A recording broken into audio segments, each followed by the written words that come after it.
With IoT devices set to rocket to 25.4 billion by 2030, are businesses truly ready for the cybersecurity challenges that surge could bring? And while many organisations are focused on securing traditional IT infrastructures, IoT vulnerabilities present a new frontier of risks that could expose networks to significant threats. And the reality is stark. IoT attacks are rising by double digits each year, costing enterprises an average of $330,000 per attack. And as networks become more complex, how can businesses build resilient, secure systems that keep pace with these ever-evolving risks? Well, my guest today is the Global Practice Leader of Networking and Edge Compute at Kyndryl. And he's going to be delivering a wealth of knowledge on networking, cybersecurity, edge computing, and share his belief that IT resilience on its own is no longer enough. Because we're going to explore why IoT resilience needs to become a top priority for organisations navigating this hyper-connected world. And also share insights on 3 critical challenges that businesses must overcome. We have the growing threat of social engineering, employee education, and the fact that despite having robust security measures in place, 70 to 80% of enterprises still struggle with enforcement. And finally, there's legacy technology. We all know about technical debt, and it should be of no surprise that nearly 44% of enterprise tech is currently considered outdated and out-supported, creating major security exposure. So, how can businesses build networks that are resilient enough to withstand modern IoT threats? What steps should leaders take to balance IT and IoT security without compromising innovation?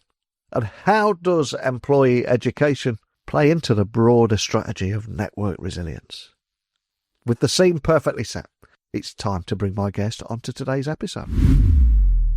So, massive warm welcome to the show. Can you tell everyone listening a little about who you are and what you do? So I'm Paul Savill. I'm the global head of network and edge at Kyndryl. And basically what that means is that I work with our country presidents all over the world to support them in terms of how technology is evolving and changing in the network and edge compute space. My team looks at how new technologies that are emerging that we and does evaluations to decide, what we think is going to really be of value to our customers. We oftentimes test that technology. We evaluate when it's ready for prime time. Those types of technologies that are really scalable and deployable across the world, we'll productize them, so to speak, in a way that can be deployed and supported and managed at scale across the world. So that's really the main responsibilities of me and my organization. Well, thank you for joining me on the podcast today. There's so much I want to talk with you about. I mean, if we look at things like threats, I think all too often it's AI and deep fakes, and AI, everything seems to be dominating our news feeds at the moment. But before you came on, one of the things I was reading is that the global deployment of IoT devices is expected to nearly triple by 2030. And I'm curious, from your vantage point here, how are these devices reshaping the threat landscape? And why do you think organisations are maybe not fully prepared for this new frontier of IoT vulnerabilities while everyone's distracted by AI? Yes, I think it's changing the threat landscape dramatically. I mean, the IoT is one of those areas that really expands the threat landscape from the footprint standpoint, because there are just so many devices. And, the scary thing about IoT is that there's a lot of research that shows that and tells us that hacks and penetrations that happen through IoT devices are actually much more costly on average than penetrations that happen from some other means. So when you look at history and some of the big hacks that have happened, some of the most costly ones have been as a result of penetration through IoT devices. And another big topic is technical debt. I think we've all seen examples of it. It exists in every organization, in every corner of the world, whether it be a server sat in the corner of a room that nobody quite knows what it does, but it gets left on there, or certain departments refusing to let go of those legacy apps. And the reason I bring this up is when I was looking at Kyndryl's research before you came on the podcast, predictably, it did show 44% of enterprise technology is out of life and no longer serviced by vendors. And it almost feels like sometimes you can go into the office, it feels like stepping back in time to some of the sophisticated tech that we have in our homes. So how does legacy technology contribute to increased security risk too? And any steps organizations should be taking to modernize their infrastructure more effectively? Because it's a universal problem, isn't it? It is, and this is really maybe the number one problem that we see at Kyndryl, and that we see in my job, but as we're helping customers understand what they should do with their networks and how they should evolve them over time. That percentage, that 44%, that's a result of research that we did across all of the different technology areas that Kyndryl supports, including mainframe and security and cloud and applications. But when I saw that statistic come out, it didn't surprise me a bit, frankly, from my own experience with customers that we work with. It is just really amazing how, and it's amazing how much of a security threat that poses. I mean, a simple way for people to understand this is just, you think about your iPhone, how we're always getting updates, software updates. And if you look at, well, what does this update do? Well, it fixes a security exposure, or there's some new threat that's happening, that a bug that hackers have been able to create or take advantage of. And I don't know about you, but I'm like updating my software every month, and our CISO tells us, or constantly on top of us in our organizations, about keeping our software up to date for our laptops and our phones. Can you imagine that it's the same thing with network devices and this quote around the infrastructure, 44% being end of life? That is such a huge exposure for companies to not keep that up to date because of just the things continue to evolve, and the bad people that are out there continually figure new things out, and they're with the advances of things like AI now coming into play, that's just going to make things even a factor larger, being worse of an exposure to us now from it. So yeah, that statistic is really alarming, but it actually is not surprising to me based off the experiences that I've had with customers and helping them make their transformations. And of course, it's not just the technology that can be the cause of a threat, because social engineering attacks have now become so much more sophisticated. AI can make phishing emails so much more easy to write, especially if English is not your native language. And they often target executives and employees through seemingly harmless interactions. I've heard so many horror stories of people going to a LinkedIn page, or a bad actor going to a LinkedIn page, seeing a CEO is out of town at an event, and they can pretend to be that person, go to the website, get the email domain, and send an invoice to the finance department that needs approving straight away. But I'm curious, how can businesses better protect their networks against tactics like these, especially in hybrid working environments where people are not just in the office and you can tap them on the shoulder and check? Yeah, it's well, there's a lot of things that you can do, but it is a real issue. I think I've believe that there's some studies that say that roughly 90% of all penetrations begin with a social engineering engagement, and I believe that that's true based off of our experience. Companies really have got to do a better job of training their employees and working with their employees on identifying these threats. At our company, I think our company has really done a really good job since we've been launched 3 years ago in building out our training programs involving things like online interaction, test scenarios. We do things even where we launch our own internally, our own security organization will run tests where they put out fake fishes to employees to see if employees will fall for it, and if they do, then they let them know that, hey, this was a mistake, and use it as a training opportunity to continue to raise the level of our employees' awareness. But yeah, we've seen this stuff happen a lot, and I've personally I've had some funny instances where, like outside actors trying to fish us by claiming that they're our CEO that has an urgent request, that things like this that is just popping up.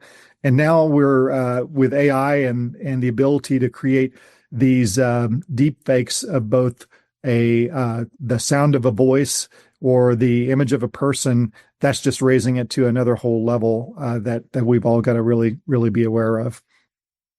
And of course, despite having robust cybersecurity practices in place, many enterprises struggle with enforcement. We've all seen those lazy headlines about, hey, it's employees that are the weakest link in cybersecurity. But in their defense, for the most part, they're given an annual compliant cybersecurity course to do once a year from their desk, where they just hit next for 25 minutes. So how can organizations better build a culture of continuous employee education and address these evolving cyber threats more effectively?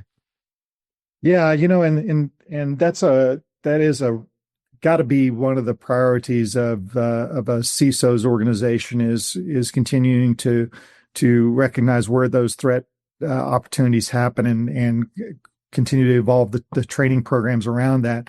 And also they've got to recognize that in a lot of situations, like some of the worst hacks that we've seen have actually come from people that you might not think about as traditional employees, but contractors, people that you bring on, that a company works with, that they bring on as to do some kind of special maintenance or work on the side, that may not have the kind of training that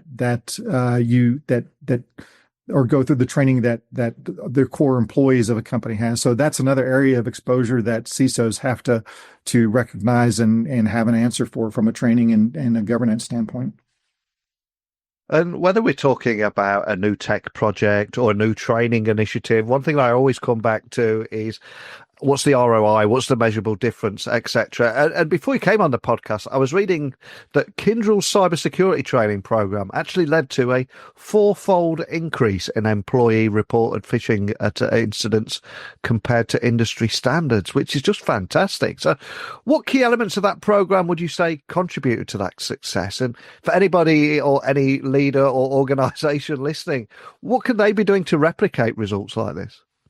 Yeah, so, I know from our experience at Kyndryl that the training is really good in the sense that it walks you through different scenarios where it gives you many examples of situations that are some social engineering type of threat and other things that are not.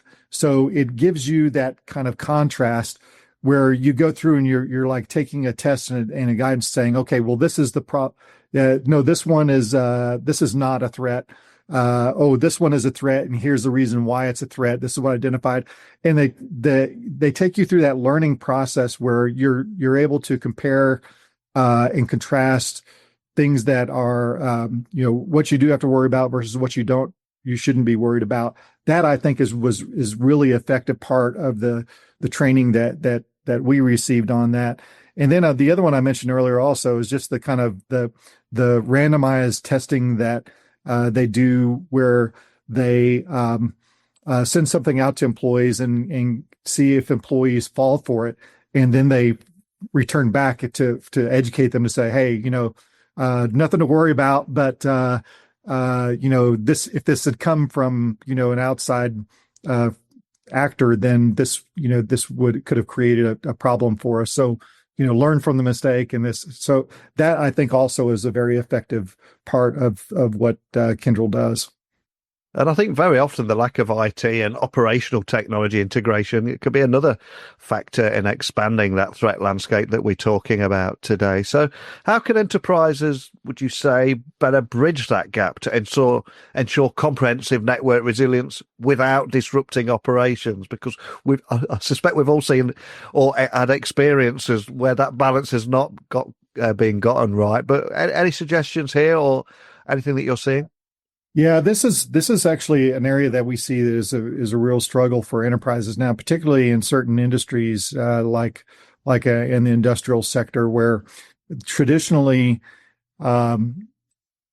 managers of the operational technology really run that on their own without a lot of engagement, interaction, and support and integration with the more centralized CIO office type of activities that happen. And so now that, particularly with the proliferation of IoT in these workplace environments, these manufacturing environments, and you could expand it to a lot of other different industries, that integration it's just imperative now that it happens because of the threats that are posed by IoT that we were referencing earlier. These plant managers and the people that are managing that operational technology really can't have the CIO has kind of already made that in the CISO role has already kind of made that leap to understand what we need to do to prepare people and employees. But people managing the operational technology are, I think, less informed and less aware, and the way that they support it is less integrated and unified with the corporate standards and corporate approaches. So that's the real challenge that I see in working with a lot of these enterprises and the companies that really where the operational leaders are open and they're able to coordinate with the CIO office and the CISO office much more closely. Those are the ones that are more effective in managing that risk. And I was also reading that Kyndryl has been on somewhat of a journey of its own, a transition from an on-premises network to a cloud-first SASE-based model, which also significantly enhanced security and, of course, reduced IT costs. But what lessons can other organizations learn from this transformation, and especially when looking to support a global hybrid workforce or distributed team? Because it seems to be becoming the norm at the moment. But anything you can pass on here too? Yeah. When really a few years back, we were really in kind of a similar situation as a lot of our customers, where we were on legacy technologies and we had still had some older end of life equipment into some of our assets, and so we went through that transformation of embracing zero trust SASE type service capabilities, and the benefits that we received are just tremendous from that. My advice would be that to people out there that these technologies are really ready for prime time. You can trust them. You ought to be moving to them as quickly as you can. The AI ops tooling that is behind many of these technologies is just really advanced and incredibly effective in managing and mitigating security threats. And for us, in our experience, we believe that our security posture is magnitude factor greater and more improved than it was a few years back as a result of adopting these technologies. But that wasn't the only benefit of it. We also received a lot of benefit in terms of reduction of costs of operations and networking expense as a result of adopting these technologies, and we improved the employee experience by dramatically making it easier to turn up and down services through the network in these technologies. So it was really a win-win, over time across the fronts of security exposure, cost, and employee and customer experience. It was a win on all three of those fronts. But it does take some investment. and it does take a lot of effort to pull that off. And that's actually one of the things that that my part of the business that we specialize in is helping customers make that transition and transformation in their own internal networks. And one thing that does seem to be speeding up, of course, is the pace of technological change. It's almost impossible to predict the future because of that pace. But if we do look ahead a few months or maybe into next year, what do you see as the biggest challenges and indeed opportunities for enterprises that are aiming to build those resilient networks that can withstand the increasing complexity caused by everything from AI, IoT, technical debt, and cyber threats? Anything you can say around that? Yeah, well, as I was saying, for our research shows that most enterprises have not advanced their networks and their IT infrastructure to take advantage of these newer technologies now. The technologies I was just talking about, as I said, they're ready for prime time, and so they need to be working on making that change now and planning for that change now. Because the next big thing that's coming through, of course, that everybody's talking about is just how AI is going to play a role in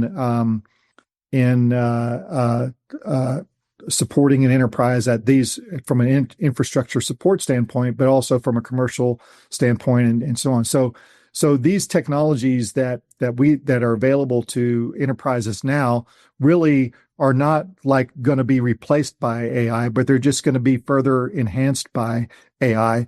And you need to get that that next level foundational infrastructure in place for you to even be able to take advantage of the new tools that are going to be coming out from AI and the whole AI ops movement that we're starting to see happen now and is starting to really get real. Well, so many big takeaways from our conversation today, especially around cybersecurity, how it requires organizations to maybe equally prioritize IoT and IT resilience. But before I let you go, I'm going to have a little fun with you. We've been very serious today, talking about a very serious and important topic. But I always ask my guests at the end to leave either a book that has inspired them that we can add to our Amazon wish list, or a song that means something to them we can add to our Spotify playlist. I don't mind which, but what would you like to leave us with and why? Yeah, sure. One book that really made a difference for me in terms of my management style and just how I approach the business and organizational issues is called Ego as the Enemy, and it's by Ryan Holiday. And he's written a couple of other books that I think are really good for business, but this is the one that really influenced the way that I handle. As business managers, we have a lot of difficult decisions to make. We have a lot of scenarios where we have departments that are kind of in disagreement with each other. And so many times in my career, I've seen people's personal egos, create a problem or result in the wrong decision. And this book, really, Ego as the Enemy, just walks you through so many different examples and stories of people that where they've succeeded or failed because of just the issue of ego. And so I would highly recommend that book to you and the audience if they haven't read it already. Oh, I'll be checking that out, and I will add it to the Amazon wishlist for everybody listening to check out too. And indeed, for anyone listening wanting to find out more information about Kyndryl and what we've talked about today, we referenced a report, for example, and some research. Anywhere in particular you'd like to point everyone listening? Yes, if you go to Kyndryl.com, we've got a lot of resources there. We have that research report that you're talking about. That is, we publish it every year. It's based off of a research we do across 1,000 customers that are multinational corporations and the state of their IT infrastructure. So there's a lot of valuable information there, but there's also, besides that, just many, many different use cases and customer stories that we're allowed to talk about that actually some of them address this very issues that we've talked about today on the podcast.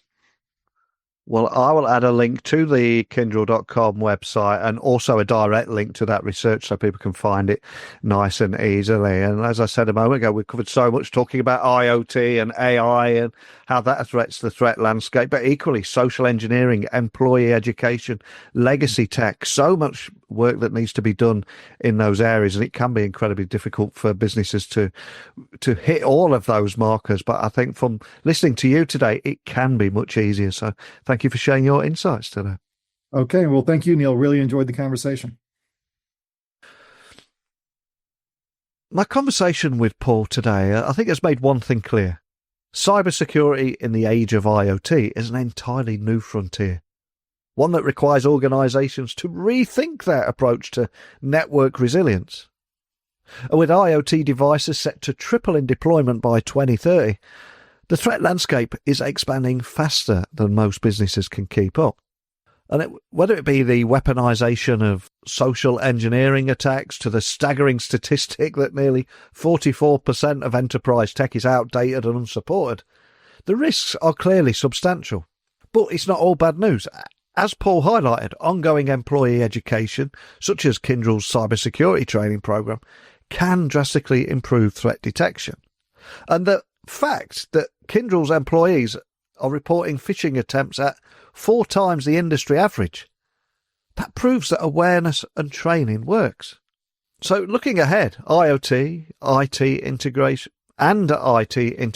will ultimately define whether businesses can stay secure or fall victim to this new era of cyber threats. So, is your organisation prepared to face the IoT challenge head on? How will you balance innovation and security as networks become more interconnected? Please, I'd love to hear your thoughts. Join the conversation. Share your perspective by emailing me, techblogwriter.co.uk, LinkedIn, X, Instagram, just at Neil C. Hughes. And my website is techblogwriter.co.uk, where we've got 3,200 interviews and also different ways that you can work with me. But I hope you enjoyed yourself as much as I did today. I enjoyed myself so much, I'm going to come back tomorrow and do it all again. Why don't you join me? I'll speak with you all then. Bye for now.